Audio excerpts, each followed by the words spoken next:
Hello అండి. Very good morning. TGE APCET 2025కి సంబంధించిన అప్డేట్స్ ఈరోజు ఏమున్నాయో ఒకసారి చూద్దాము.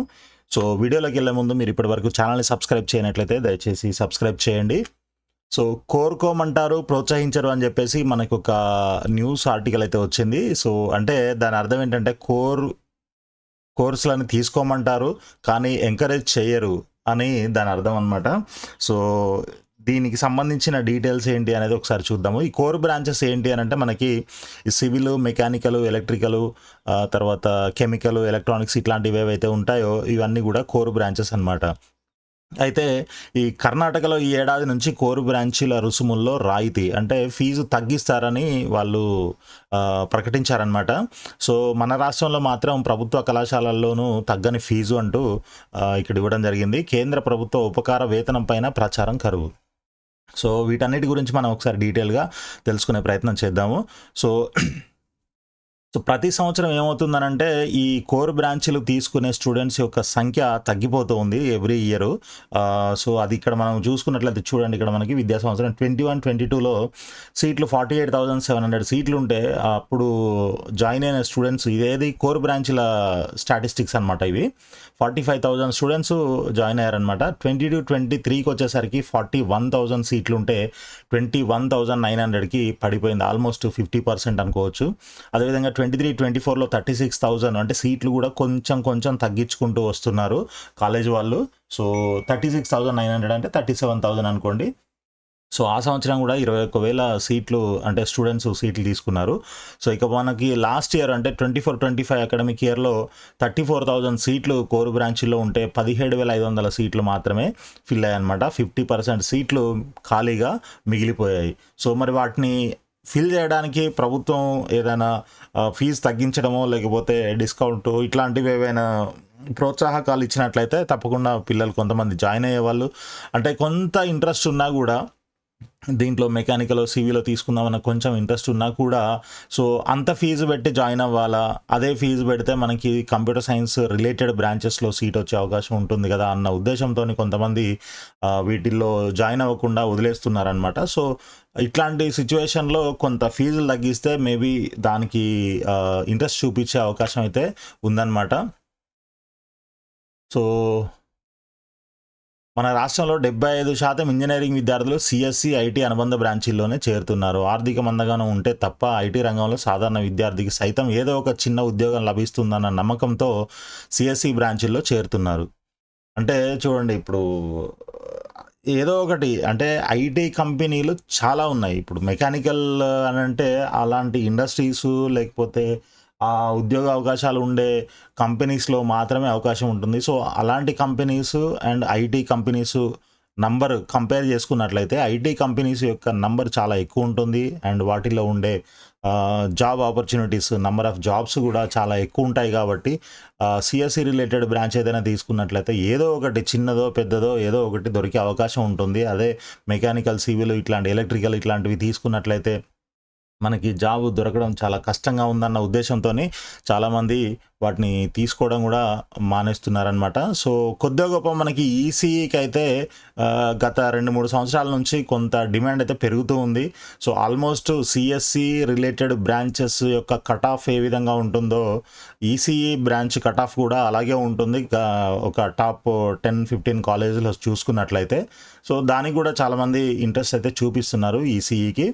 సో అల్టిమేట్గా ఏంటి అని అంటే మీకు మీ ఇంట్రెస్ట్ ఏంటి అండ్ ఇంట్రెస్ట్తో పాటు మనకి జాబ్ ఆపర్చునిటీ ఉండే బ్రాంచ్ ఏంటి అనేది కూడా డిసైడ్ చేసుకొని దాని ప్రకారంగా అవసరమైతే మీ ఇంట్రెస్ట్ని కొంచెం మార్చుకోవడమో లేకపోతే మీ ఇంట్రెస్ట్ ఉన్న బ్రాంచ్ తీసుకున్నట్లయితే దానికి తగ్గట్లుగా మీరు కష్టపడి చదువుకొని జాబ్ తెచ్చుకోవడము, ఏదో ఒక దగ్గర అయితే మీరు కాంప్రమైజ్ అవ్వాల్సి ఉంటుంది. దేని ఒకదాని గురించి అయితే కష్టపడాల్సి ఉంటుందన్నమాట.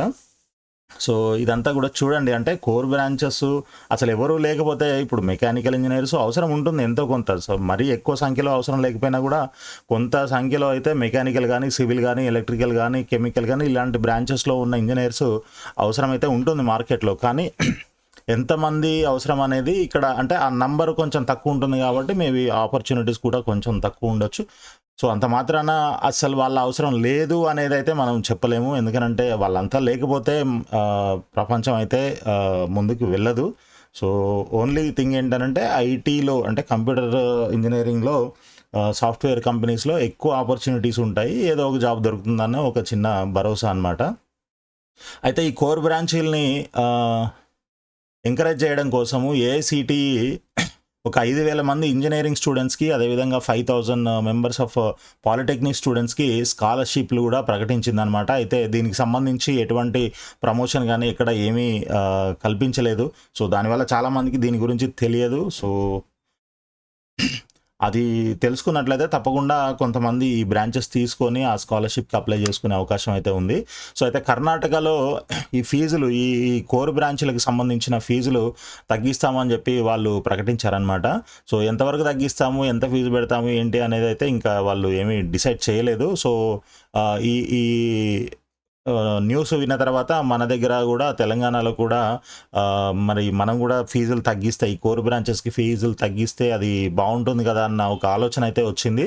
సో మరి అది ఈ సంవత్సరం ఇంప్లిమెంట్ ఏమైనా చేస్తారా లేదా అనేది మనం వెయిట్ చేసి చూడాలి. సో లాస్ట్ ఇయర్ ఇక తీసుకున్నట్లయితే కోర్ బ్రాంచీలను పరిరక్షించాలన్న ఉద్దేశంతో 24-25 విద్యా సంవత్సరంలో సిఎస్సి సంబంధిత బ్రాంచీల అదనపు సీట్లను ఏఐసిటిఈ మంజూరు చేసినా కూడా రాష్ట్ర ప్రభుత్వం అనుమతి ఇవ్వలేదు.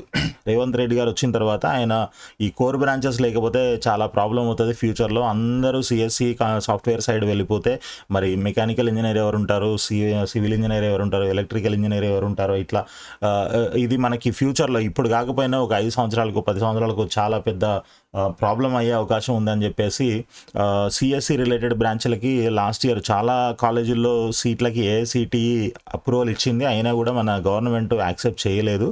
సో అది మనం 4th ఫేజ్ ఉంటుందేమో అని చెప్పేసి చాలామంది స్టూడెంట్స్ ఎదురు చూడడం కూడా జరిగిందనమాట. సో అదైతే జరగలేదు. బట్ మరి ఈ సంవత్సరం ఎలా ఉంటుందనేది ఒకసారి చూడాలి. ఏఐసిటి స్కాలర్షిప్ ప్రకటించినందున ప్రోత్సాహంగా తాము కొంత ఆర్థిక సహకారం ప్రకటించాలని విద్యాశాఖ భావించింది. అది అమలవ్వలేదు లాస్ట్ ఇయర్. కనీసం ఈసారైనా అది నెరవేరుతుందా అని విద్యార్థులు ఎదురు చూస్తున్నారు. కోర్ బ్రాంచీలో చేరే వారికి గ్రీన్ ఛానల్ ద్వారా ఫీజు రియంబర్స్మెంట్ విడుదల చేస్తామని గత ఏడాది సీఎం రేవంత్ రెడ్డి ప్రకటించారు, అయినా అది నెరవేరలేదు. సో ఇదండి మరి కోర్ బ్రాంచీలు ఎవరెవరు ఇంట్రెస్ట్ ఉన్నారు ఏంటి. బేసిక్గా మీకు కొంతమందికి కంప్యూటర్ సైన్స్లో ఇన్ని అవకాశాలు ఉంటాయని తెలుసు, శాలరీస్ ఎక్కువ ఉంటాయని తెలుసు. ఇవన్నీ తెలిసినా కూడా కొంతమంది విద్యార్థులు ఖచ్చితంగా నేను మెకానికలే తీసుకుంటాను, నేను సివిలే తీసుకుంటాను, ఎలక్ట్రికలే తీసుకుంటాను, కెమికల్ తీసుకుంటాను, ఈసీఈ తీసుకుంటానని కొంతమందికి పర్టికులర్గా వాళ్ళకి ఆ ఫీల్డ్లో చాలా ఇంట్రెస్ట్ ఉంటుంది. సో అలాంటి వాళ్ళు ఎవరైనా ఉన్నట్లయితే మీరు ఒకసారి కింద మన కామెంట్స్లో రాయండి, మీకు ఇంట్రెస్ట్ ఉన్న బ్రాంచ్ నేమ్ ఏంటి అనేది. సో ఆ బ్రాంచ్లు మీకు ఏ కాలేజీలో వచ్చే అవకాశం ఉంటుంది ఏంటి అనేది మనం తర్వాత నెక్స్ట్ వీడియోలో మాట్లాడుకుందాము. సో ఇదండి ఈరోజు వీడియో. ఈ వీడియో కనుక నచ్చినట్లయితే లైక్ చేసి మీ ఫ్రెండ్స్కి షేర్ చేయండి. అదేవిధంగా ఛానల్ని సబ్స్క్రైబ్ చేసి ఫాలో చేస్తూ ఉండండి. రెగ్యులర్గా అప్డేట్స్ అన్నీ కూడా వస్తూ ఉంటాయి. అదేవిధంగా మీకు కౌన్సిలింగ్ అండ్ గైడెన్స్ అంతా కూడా ఇవ్వడం జరుగుతుంది. పర్సనల్ కౌన్సిలింగ్ అండ్ గైడెన్స్ కావాలనుకున్న వాళ్ళు కింద నంబర్కి వాట్సాప్ చేయండి. సో కొంత ఫీ అయితే ఉంటుంది, ఛార్జెస్ ఉంటాయి. ఛార్జెస్ పే చేసినట్లయితే మీకు ఈ కౌన్సిలింగ్ అడ్మిషన్ వచ్చేంత వరకు కూడా మీకు క్లియర్గా గైడెన్స్ అండ్ అసిస్టెన్స్ కంప్లీట్గా సర్వీస్ అంతా ఇవ్వడం జరుగుతుంది, ఆప్షన్స్ పెట్టడంతో సహా. ఓకే, ఎలా పెట్టాలి ఏంటి అవన్నీ చెప్తాము, అండ్ ఆప్షన్స్ కూడా మేమే పెట్టడం కూడా జరుగుతుంది అనమాట. సో ఇది మనకి ఈరోజు వీడియో. థ్యాంక్ యూ అండి, థ్యాంక్ యూ సో మచ్.